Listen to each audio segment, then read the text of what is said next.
అమరావతికి ఈ month 17న something month ending అప్పుడు మీటింగ్ జరగబోతుంది. ఏదైతే అమరావతికి నిధులు ఏదైతే కేటాయిస్తారో అందులో 8,000 కోట్లనేది ఇప్పుడు అమరావతికి రావడం జరుగుతుంది. ఈ మంత్ ఎండింగ్ వరకు. సో, ఇప్పుడు ఆ నిధులొస్తున్నాయి కాబట్టి ఎంతో కొంత ఇన్‌ఫ్రాస్ట్రక్చర్ అక్కడ డెవలప్ అయితే ఒక మంచి పరిణామం చూసుకోవచ్చు కదా సార్ అమరావతి ఒక యాస్ ఎ క్యాపిటల్ కాబట్టి. సార్ మీకు 2 విషయాలు చెప్తాను ఇక్కడే. ఏషియన్ మర్కంటైల్ బ్యాంక్ జపనీస్ యెన్స్‌తో మీరన్నట్టు 8,000 కోట్లు, 15,000 కోట్లు దాంట్లో ఇనిషియేషన్స్ జరిగింది వస్తున్నాయి. మన రాష్ట్రంలో ఉన్న క్రైసిస్‌లో ఇప్పుడు అక్కడ 4 బిల్డింగ్లు హైకోర్టు పక్కా బిల్డింగ్లు కట్టు లేదంటే ఉన్న ఇన్‌ఫ్రాస్ట్రక్చర్‌కి యాడ్ చేస్తూ అక్కడ ఎంప్లాయీస్ అందరికీ క్వార్టర్స్ కట్టి ఇవే కదా అక్కడ టాప్ ప్రయారిటీస్. ఇప్పుడైతే అదే కనిపిస్తుంది. అదే కదా! ఇది ప్రభుత్వ పరంగా ఇన్‌ఫ్రాస్ట్రక్చర్ క్రియేట్ చేయడం. ఎగ్జాంపుల్ చెప్తున్నా. ఉన్నది ఆల్రెడీ యుటిలైజేషన్‌లో ఉంది. ఇదే అసెంబ్లీ సమావేశాలు 10 ఏళ్ళు బట్టి అక్కడే జరుగుతున్నాయి. అవునంటారా కదంటారా? ఇదే సెక్రటేరియట్ ఏదో విధంగా అక్కడ నడుస్తుంది. ఇది ప్రయారిటీయా మనకి? మిగిలిన రాష్ట్రంలో ఇవాళ ఒడ్లు కొనడం కానీ ఇష్టం వచ్చిన ట్రూప్ ఛార్జీలతో కరెంట్ ఛార్జీలు పెరిగి నానా తిప్పలు పడుతున్న ప్రజల్ని పరిరక్షించడం ఇంపార్టెంటా? వీటి మీద కార్యాచరణ ఏదని అడుగుతున్నాం. ప్రధానికి అక్కడ హైకోర్టు బిల్డింగ్ అఫీషియల్గా ఎంత పెద్ద బిల్డింగు లేదంటే సెక్రటేరియట్ ఎంత మన తెలంగాణ సెక్రటేరియట్లో కడితేనే కానీ ఇండస్ట్రీస్ ఎవరు పెట్టమని ఎవరన్నా క్లాజెస్ అప్లై చేశారండి? అంటే వాళ్ళంటారు అమరావతి పనులు ఈ పనులు అయ్యే అవుతున్నాయి రైతుల సంగతి మేము చూస్తాం అదే అవుతాయి ఎక్కడ మేము డివేట్ అవ్వట్లేదు కదా అన్నట్టుగా వాళ్ళు చెప్తారు. అంటే అదేనండి. ఇప్పుడు రైతులది కొని ఆల్రెడీ ఈ సమస్య లేకుండా ఉన్నప్పుడు ఈ 6 నెలల్లో మీరు చెప్పిన అమరావతి విషయంలో మాడితే నో అప్రహెన్షన్స్. అయితే ఇండస్ట్రియలైజేషను మీకు ఇక్కడ రాజధాని మీరు ఇది ఈ విధంగా సెక్రటరియట్ కట్టలేదు కాబట్టి నేను ఇండస్ట్రీ పెట్టలేదని ఎవడన్నా ఒక స్టేట్మెంట్ ఇస్తే, ఎందుకంటే నిన్న లోకేష్ గారే కదా పర్యటించి నేను ఇండస్ట్రీస్ తీసుకొచ్చానని ఆయనే చెప్తున్నారు పక్కన. దానికేం నాకు తెలిసి సెక్రటరియట్ క్లాస్ ఏం లేదు కదా. అవును. అయితే స్టాఫ్ క్వార్టర్స్ మీరు అక్కడ కట్టలేదు కాబట్టి మేము ఇండస్ట్రీ పెట్టట్లేదు అని ఎవడని చెప్పాడే లేదు. What is priority?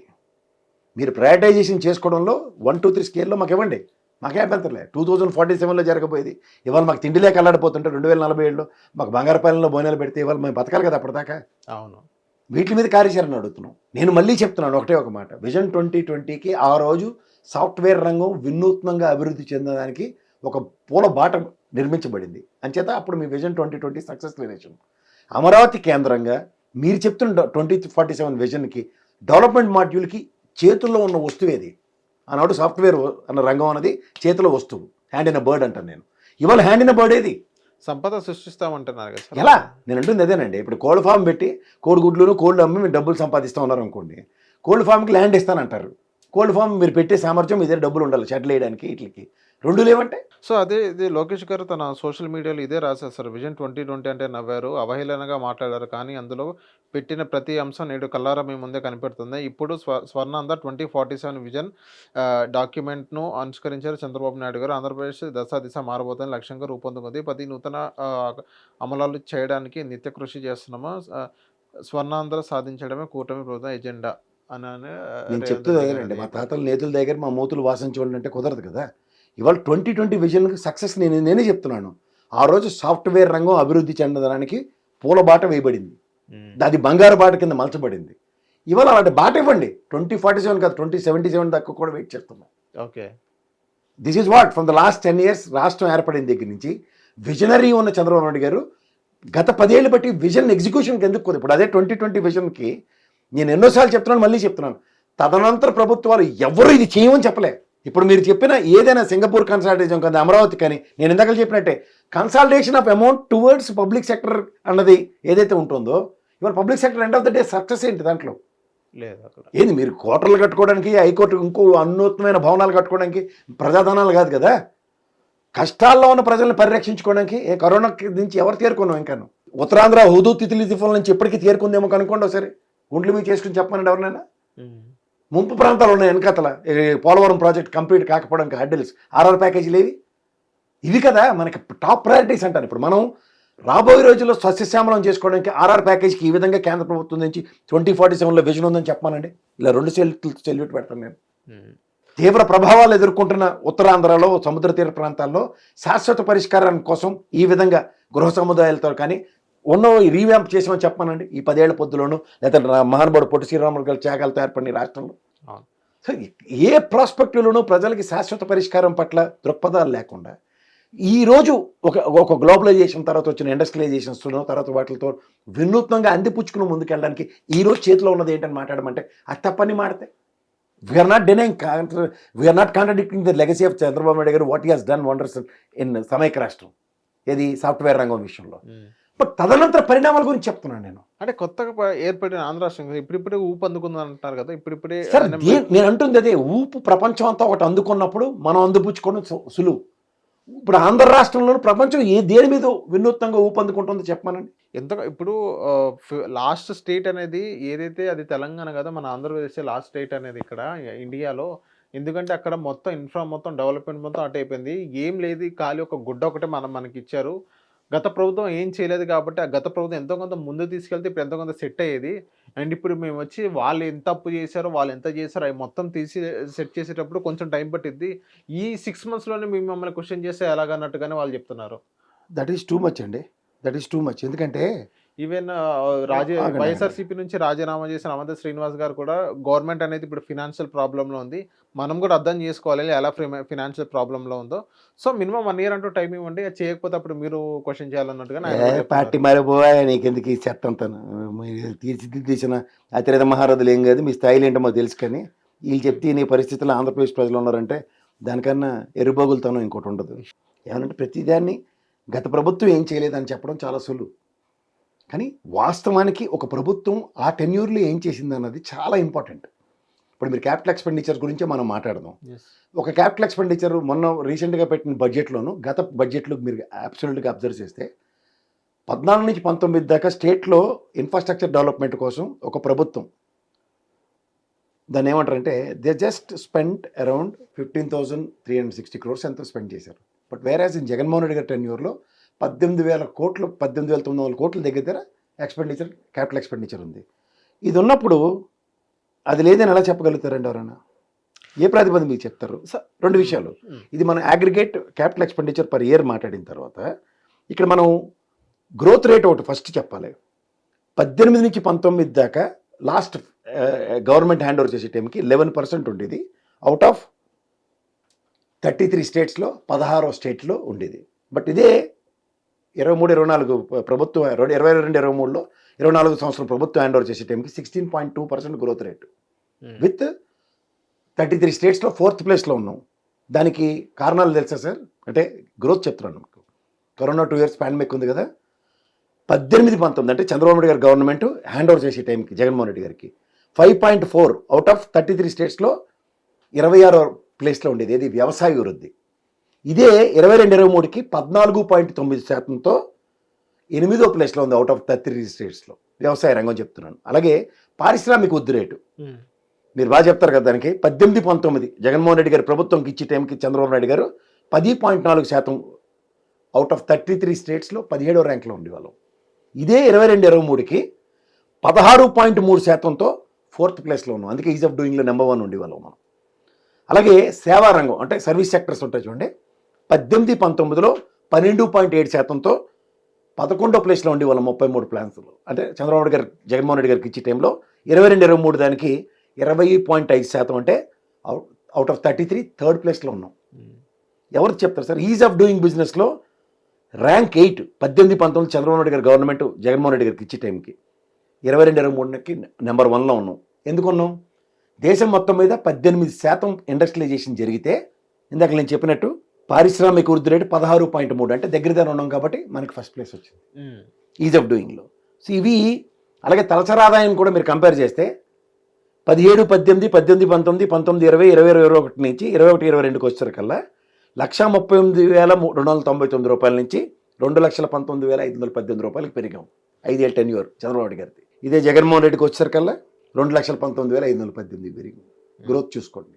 సో ఈ ఓవరాల్ ఎక్స్పెన్సెస్లో మీరు ఏది రంగం చూసుకున్నా 2,34,000కి జాబ్ క్యాలెండర్ మన ఎంప్లాయీస్కి, అంతే కదా. బట్ గవర్నమెంట్ సెక్టర్లో స్టేట్ గవర్నమెంట్ సెక్టర్లో 2,36,502 మంది ఉద్యోగాలు ఇస్తూ అందులో వాలంటీర్ కూడా కలిపారా సార్? కడుపు కానంత ఎవడో వాలంటీర్లు కలపరు. చెప్తాను, అందుకే మీ లెటర్లు ఈ ప్రశ్నలు అడుగుతారు కాబట్టి వాలంటీర్ కూడా కలిపారు. అందుకనే చెప్పాలి కదా.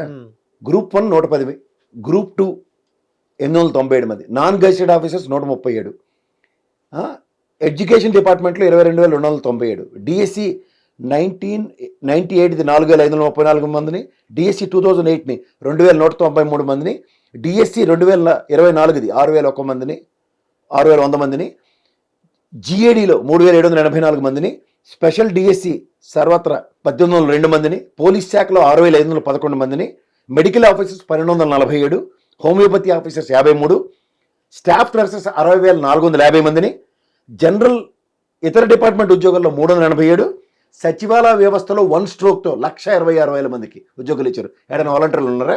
ఇది కాక వైద్య రంగంలో అంటే నర్సులు కానీ డాక్టర్లు కానీ ఎవరంటే జీరో రిక్రూట్మెంట్ పాలసీ ప్రవేశపెట్టారు. అంటే ఇవాళ మీరు రిటైర్ అయితే తెల్లరు నన్ను ఎవరినో అపాయింట్ చేసే కార్యక్రమం తీసుకున్నారు. ఓకే, ఇదే ఉద్యోగ ఉపాధి కల్పనలో 2014 నుంచి 19 చూస్తే చంద్రబాబు గారి గవర్నమెంట్లో గ్రూప్ 1 247, గ్రూప్ 2 1428, డిఎస్సి 17,500 మందిని, పోలీస్ శాఖలో 7,721, ఇతర శాఖల్లో 7,884, మొత్తం 34,780 మందికి ఉపాధి ఇచ్చారు గవర్నమెంట్ పరంగా. అంటే గవర్నమెంట్ ట్రెజరీ నుంచి జీతాలు ఇచ్చేది. ఇది ఉద్యోగ కల్పన గురించి చెప్తున్నాను. నెక్స్ట్ మీకు ఇంకోటి చెప్పాలి, పారిశ్రామిక ప్రగతి. మీరు చాలా బాగా చెప్తున్నారు కదా సార్, అంత చేశారని.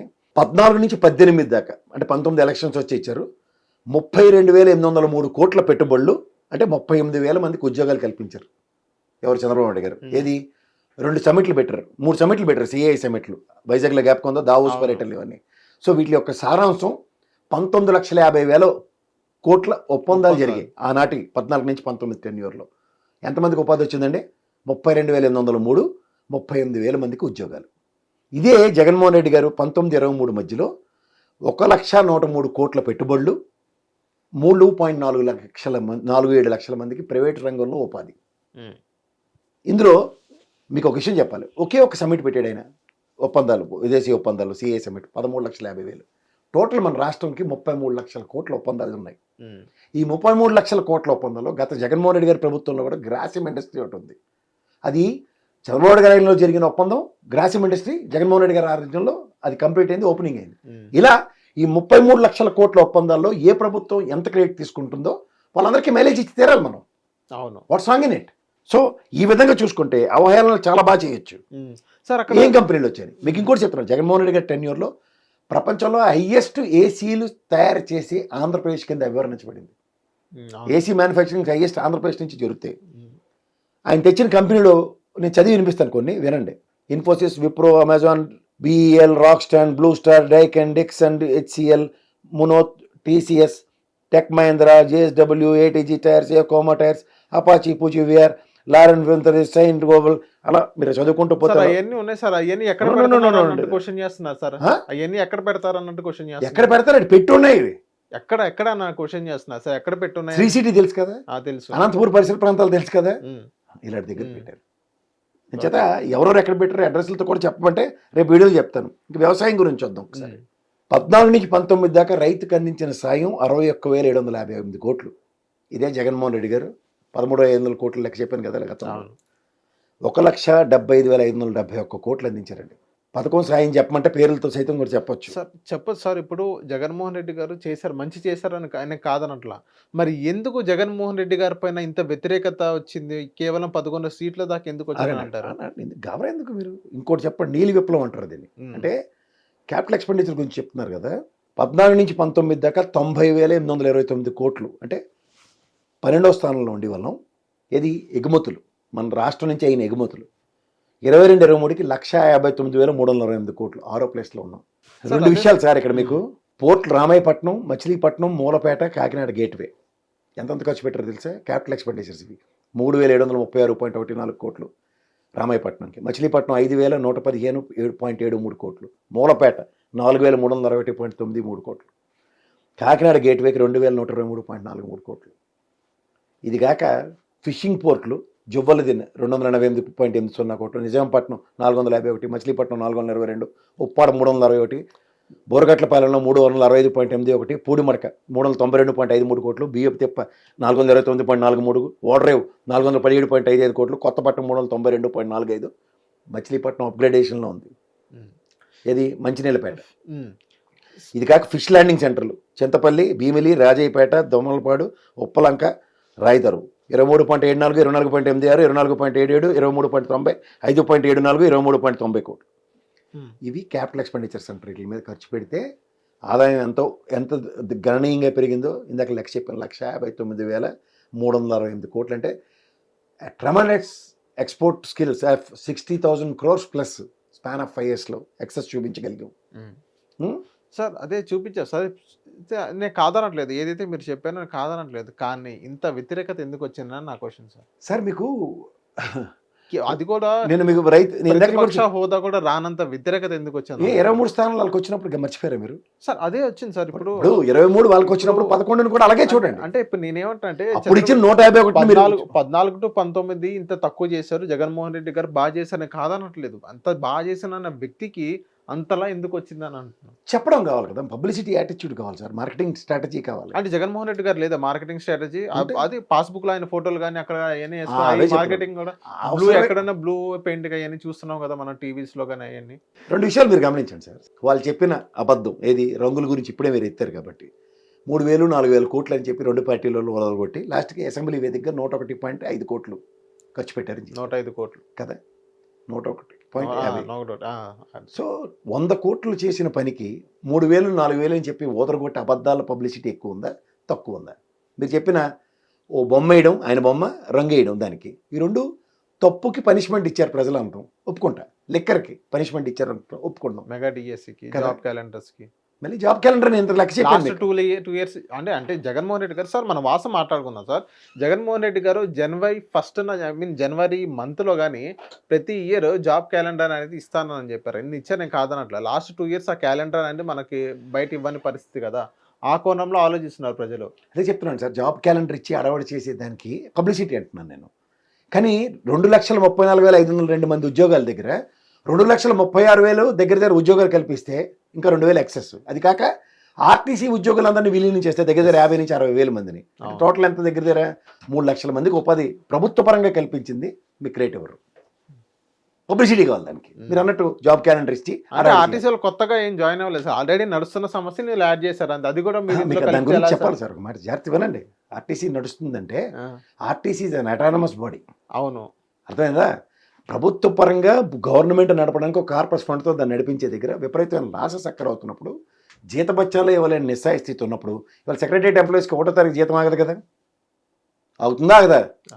అలాగే ఆర్టీసీ ఎంప్లాయీస్ కూడా 1వ తారీఖు ఉద్యోగం జీతం ఆగదన్నది భరోసా ఇవ్వడం ప్రభుత్వ పరంగా. అంటే జగన్మోహన్ రెడ్డి గారి సహాయంలో ఒక 1 to 3 months 4 months దాకా జీతాలు టైంకి ఇవ్వని పరిస్థితి కూడా మనం చూసాం కదా సార్. మీకు ఒక మాట చెప్తా, మనం 2వ తారీఖు మంగళవారం ఆర్బీఐ బాండ్స్ వేలంలో పార్టిసిపేట్ చేస్తున్నప్పుడు 2వ తారీఖు 15వ తారీఖు తర్వాత వస్తుందా, 15వ తారీఖు కన్నా ముందు వస్తుందా? 2వ మంగళవారం మాట్లాడదాం సార్. ఎవడో మాట్లాడుతూ పనికిమాలలో నేను విన్నాను ఒక ఇంటర్వ్యూలో, 1వ తారీఖు ఈఎంఐ కట్టడం మాట.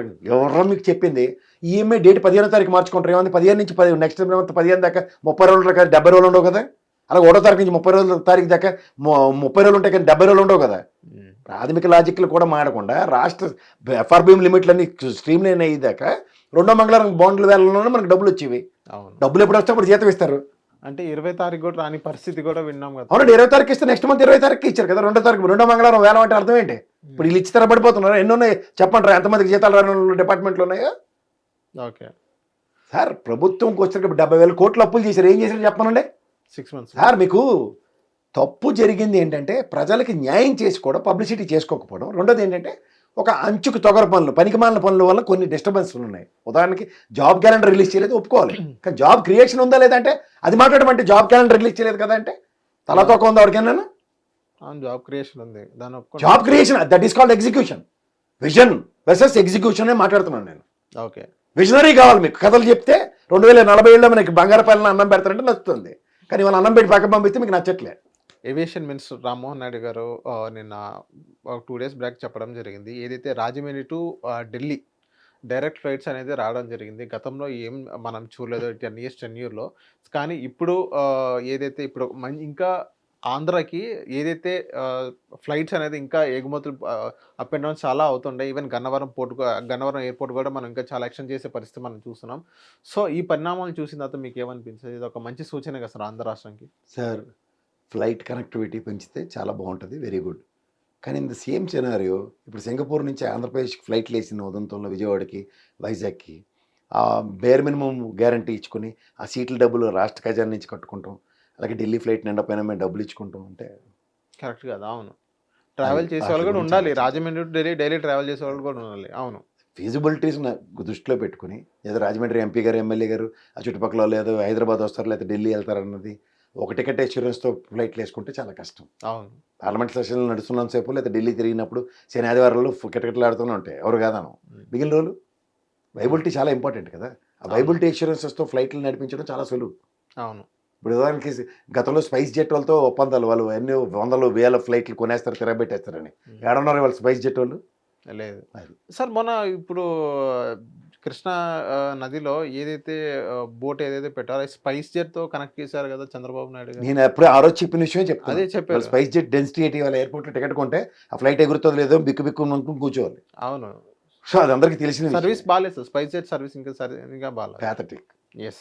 సర్వీస్ కాదు, వాళ్ళకి ఎయిర్లైన్స్తో ఒప్పందాలు సరిగ్గా లేవు, రన్వేలు ఉండవు, వాళ్ళకి పార్కింగ్లు ఉండవు, నెక్స్ట్ ఫ్లయింగ్ జోన్స్ ఎవరు, ఏం చేస్తారు వీళ్ళు? అవును. చాలా ఉన్నాయి సార్ టెక్నికాలిటీస్. వాళ్ళ ప్రైవేట్ సెక్టర్ యుద్ధంలో మనకి ఆ లోటుపాట్లు తెలియవు. వీరికి ఇప్పుడు ఎయిర్పోర్ట్కి వెళ్ళి చూస్తే కలకల్లాడుతూ ఇండిగోలు తప్ప ఇంకో ఫ్లైట్ కనబడదు, మధ్యలో ఎక్కడో ఒకటో అరా కనబడతాయి వేరే. సో ఈ మధ్యలో ఆ కాంపిటీషన్లో వాడికి ఆ ఫ్లైట్ జాయిన్ అవ్వకపోతే ఎక్కడి నుంచి ఎగురుతాడు? నేను పార్లమెంట్లో కూడా ఒక సెక్షన్లో క్వశ్చన్స్ అడిగారు కదా, ఒకే టైంలో ఒకే టైం జోన్లో 4 ఫ్లైట్లు ఎగిరిన దగ్గర ఒక వేరియస్ రేట్స్ ఉంటున్నాయి, దీనివల్ల చాలామంది ఇబ్బంది పడుతున్నారు, ఎట్లా దీని మీద ఒక క్లారిటీ ఇవ్వండి అని అడిగారు కదా. ప్రైవేట్ సెక్టర్లకు అప్పచెప్పి వాళ్ళతో గేమ్ ఉన్నప్పుడు ఎవరేమని సమాధానాలు చెప్తారు? హిట్ టీవీ యాప్ ని డౌన్లోడ్ చేసుకోండి. ఇందులో short news, live news, entertainment movies అన్ని అవైలబుల్ గా ఉన్నాయి. Please download Hit TV app. Hit TV app. Hit TV యాప్ని ఫ్రీగా డౌన్లోడ్ చేసుకోండి.